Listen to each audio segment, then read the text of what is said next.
A todos a paz do Senhor. O canal Teologia Cristã em Foco traz a pré-aula de número 2, Classes de Jovens. Título da lição: A realidade do Deus da Bíblia. O texto principal está em Hebreus 11:6, que diz assim: Ora, sem fé é impossível agradar-lhe, porque é necessário que aquele que se aproxima de Deus creia que ele existe e que é galardoador dos que o buscam. Resumo da lição: a Bíblia Sagrada mostra a existência de Deus para o homem moderno. Prezado professor, nesta lição estudaremos a respeito de como a Bíblia Sagrada mostra a existência de Deus para o homem moderno. Veremos que a existência de um único Deus em três pessoas, o Pai, o Filho e o Espírito Santo, é um dos pilares do cristianismo.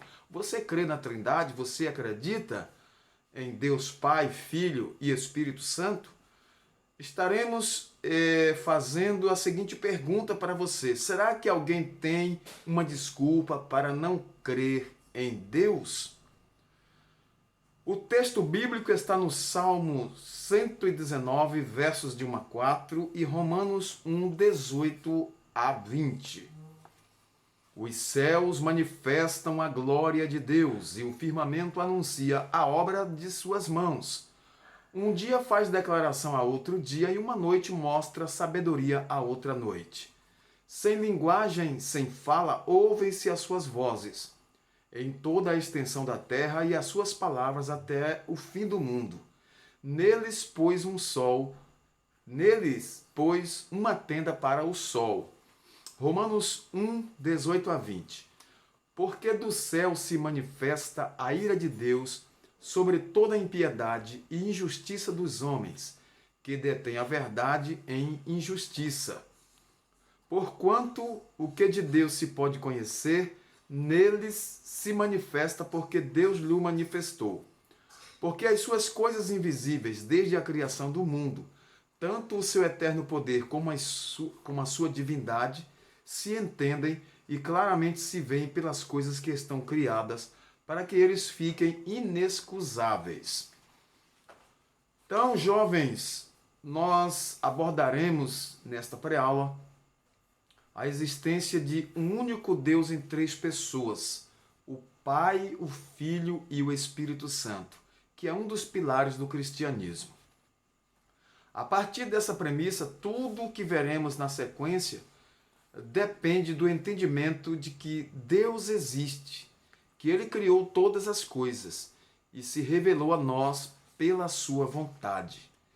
Então, querido jovem, o Senhor é quem dá origem à vida, organiza o mundo e tudo o que nele há.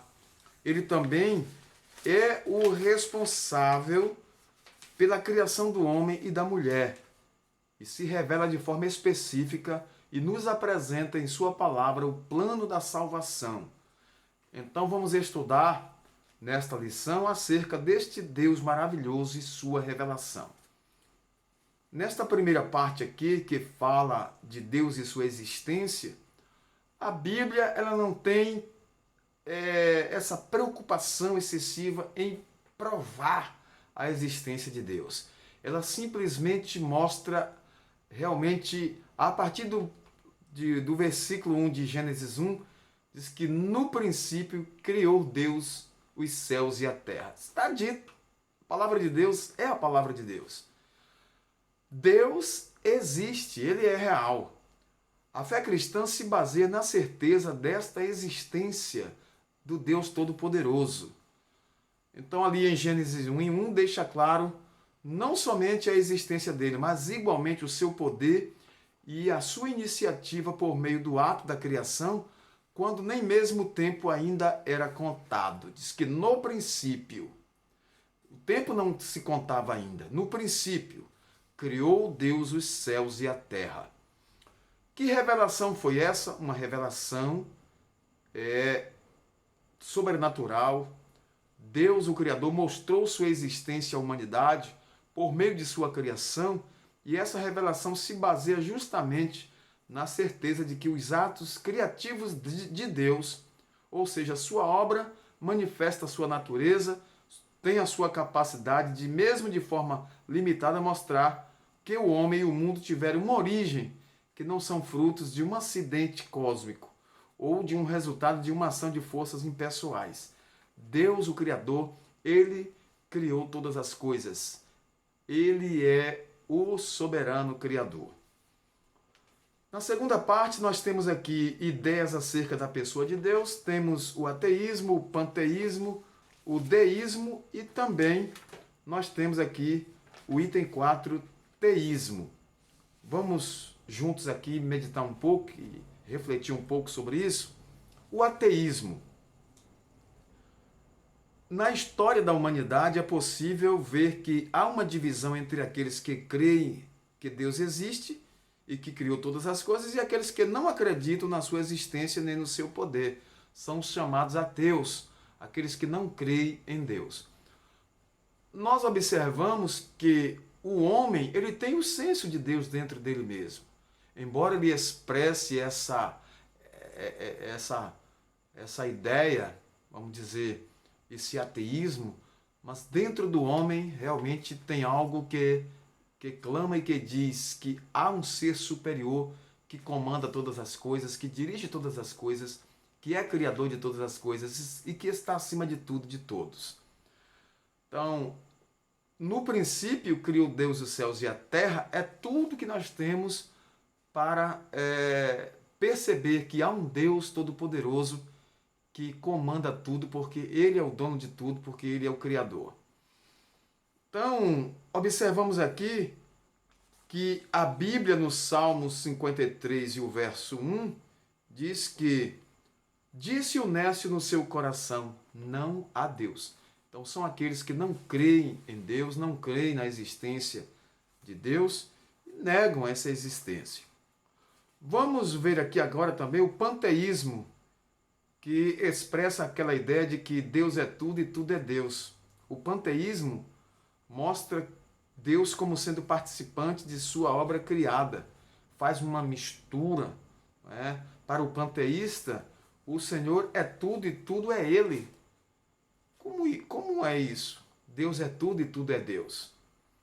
A Bíblia diz que Deus fez todas as coisas.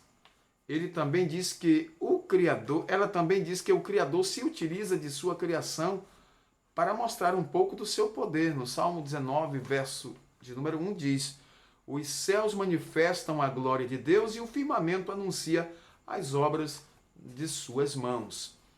O panteísmo quer misturar Deus com a sua obra, com a sua criação, dizendo que Deus é tudo e tudo é Deus. Então, nesse sentido, eles podem dizer que Deus é um monte, Deus é uma pedra, Deus é um pedaço de madeira, não é? Deus é tudo e tudo é Deus. Isso é erro.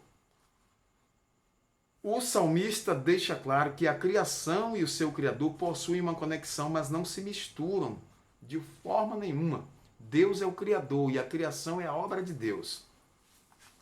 O tempo não dá para discorrermos mais acerca do panteísmo, mas vamos ver aqui o que é deísmo. O deísmo se baseia na perspectiva de que Deus criou todas as coisas, sendo Ele o Todo-Poderoso.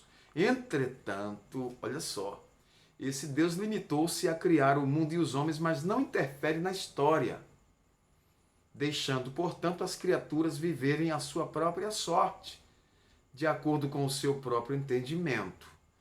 Então já é outro disparate doutrinário. O deísmo não se encaixa na mensagem da Bíblia. De acordo com os deístas, os homens têm liberdade para fazer o que desejam, pois, para eles, os deístas, Deus não intervirá na história nem nas ações dessas pessoas. Como assim? Esses homens podem fazer o que quiserem e fica por isso mesmo? A intervenção divina não existe para o deísmo. Eles acham que Deus não se importa com a sua criação. Já bastaria ter criado o mundo e os homens. É como se Deus fosse um pai ausente que gerou um filho, mas deixou-o viver com o desejar, com autonomia para tomar suas decisões sem se importar com mais nada, nem com a eternidade. Então, é outro disparate doutrinário. Infelizmente, muitos têm esse pensamento e acham que podem fazer o que querem e não irão prestar contas. Mas a Bíblia diz que tudo que o homem faz e tudo até que o que ele fala dará conta a Deus. Então, nós observamos que essa doutrina ela está em desacordo com a palavra de Deus. Por último, o teísmo. É a perspectiva de que Deus existe, criou todas as coisas, que se envolve diretamente em sua criação. Vamos ver. Enquanto no deísmo Deus não intervém em nada, no teísmo ele está presente, atuando de forma direta na história, revelando sua vontade e zelando pela sua criação. O teísmo rejeita o panteísmo, por este tentar unir a criatura com o Criador, no caso ali, o panteísmo. Mas o teísmo rejeita o deísmo, pois Deus é presente na história e intervém nela. Também rejeita o ateísmo, pois entende que o Senhor existe e que sua existência pode ser evidenciada de diversas formas. E você, o que acha? E você, jovem, qual a sua posição? Diante dessas diversas opções de classificar Deus e sua existência, a Bíblia Sagrada, a palavra do eterno Deus, mostra claramente que não estamos sozinhos, que Deus, o Senhor, existe, que é pela fé que podemos nos achegar a Ele. Hebreus 11:6 está escrito: ora, sem fé é impossível agradar-lhe, porque é necessário que aquele que se aproxima de Deus creia que Ele existe e que é galardador dos que o buscam. Mesmo diante de nossas limitações para compreender de forma completa, plena, a revelação divina, Deus, Ele tem prazer em se revelar a nós e pela fé no verdadeiro Deus, nós cremos e recebemos essa revelação, essa palavra e desfrutamos daquilo que Deus tem de melhor para nós. Jovem, creia nesse Deus poderoso que você aceitou, que você serve. Mostre que Deus ele é real, que o seu poder é um poder acima de todos os poderes terrestres e até poderes espirituais. Deus tem todo o poder, ele é o El Shaddai, o Todo-Poderoso. Assim nós finalizamos nossa pré-aula, trazendo subsídios para a aula do domingo. Deus abençoe ricamente nossos professores. Chame a atenção da sua classe acerca do Deus Todo-Poderoso, Criador de todas as coisas. Mostre que realmente Deus existe, que Ele é real, professor. Fale que Deus comanda, Deus dirige e Deus é soberano. Que esse Deus poderoso abençoe sua vida, sua classe e que nós possamos usufruir das bênçãos desse Deus maravilhoso. Que Deus em Cristo vos abençoe. Nosso Deus, soberano Pai, todo-poderoso, Criador dos céus e da terra, Deus vivo e verdadeiro, te agradecemos em nome do teu Filho Jesus pela oportunidade de estar aqui falando do teu grande e infinito amor. Fica conosco, opera milagres, te agradecemos, Senhor, por tudo. Que essa lição, ela sirva, Senhor, como instrumento para que o teu nome seja glorificado, que vidas venham aceitar esta mensagem e se arrepender dos pecados, aceitando Cristo como Salvador. Te agradecemos por isso, ó Pai, em nome de Jesus, o teu Filho amado. Amém. A todos, nosso muito obrigado. Até uma próxima pré-aula.